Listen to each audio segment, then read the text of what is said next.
വിദ്യാർത്ഥി രാഷ്ട്രീയം നിരോധിക്കേണ്ടതില്ലെന്ന് ഹൈക്കോടതി. രാഷ്ട്രീയം നിരോധിക്കുന്നത് പരിഹാരമാർഗമല്ലെന്നും പകരം ക്യാമ്പസുകളിലെ നിയമവിരുദ്ധ പ്രവർത്തനങ്ങൾ തടയുകയാണ് വേണ്ടതെന്നും ഡിവിഷൻ ബെഞ്ച് നിരീക്ഷിച്ചു.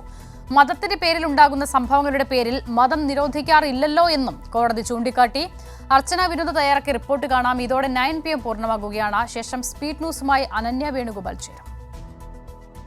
കോളേജുകളിൽ വിദ്യാർത്ഥി രാഷ്ട്രീയം നിരോധിക്കണമെന്നാവശ്യപ്പെട്ടുള്ള ഒരു കൂട്ടം ഹർജി പരിഗണിക്കവെയാണ് ഏറ്റവും സുപ്രധാനമായ നിരീക്ഷണം ഹൈക്കോടതി ഇന്ന് നടത്തിയിരിക്കുന്നത്. അതിൽ പ്രധാനമായും പറയുന്നത് കോളേജുകളിൽ വിദ്യാർത്ഥി രാഷ്ട്രീയം നിരോധിക്കാനാവില്ല എന്ന കോടതി തീർത്തു പറഞ്ഞിരിക്കുകയാണ്. അതേസമയം ഈ വിദ്യാർത്ഥി രാഷ്ട്രീയം നിരോധിക്കുന്നത് ഒരു പരിഹാര മാർഗമല്ലെന്നും കോടതി ചൂണ്ടിക്കാണിക്കുന്നുണ്ട്.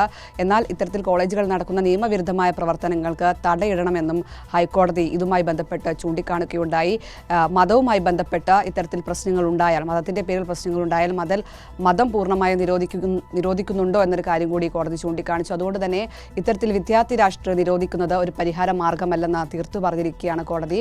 അതേസമയം തന്നെ ഇത്തരത്തിൽ കോളേജുകളിൽ നടക്കുന്ന വിദ്യാർത്ഥി രാഷ്ട്രീയവുമായി ബന്ധപ്പെട്ട് അക്കാദമിക് പ്രവർത്തനങ്ങളെ ബാധിക്കുന്നുണ്ടെങ്കിൽ അത് പരിശോധിക്കണം, അതിന് നടപടിയെടുക്കണമെന്നും ഹൈക്കോടതി ഇതുമായി ബന്ധപ്പെട്ട് ചൂണ്ടിക്കാണിക്കുന്നുണ്ട്. എന്തായാലും ഈ സംസ്ഥാന സർക്കാർ ഇതുമായി ബന്ധപ്പെട്ട് 3 ആഴ്ചക്കകം സത്യവാങ്മൂലം നൽകാനാണ് പറഞ്ഞിരിക്കുന്നത്. അതിനിടെ ജനുവരി 23-ന് ഇതുമായി ബന്ധപ്പെട്ട ഹർജി വീണ്ടും പരിഗണിക്കും. ആ സമയത്ത് കൂടുതൽ ഇതുമായി ബന്ധപ്പെട്ട വാദപ്രതിവാദങ്ങൾ നടത്താൻ തന്നെയാണ് തീരുമാനം. അതിനകം ഈ 3 ആഴ്ചക്കകം തന്നെ സർക്കാർ വിദ്യാർത്ഥി രാഷ്ട്രീയം നിരോധിക്കണമെന്നാവശ്യപ്പെട്ടുള്ള വിഷയത്തിൽ സത്യവാങ്മൂലം നൽകാനാണ് കോടതി ഇതുമായി ബന്ധപ്പെട്ട് പറഞ്ഞിരിക്കുന്നത്. 23-ന് കേസ് വീണ്ടും പരിഗണിക്കും.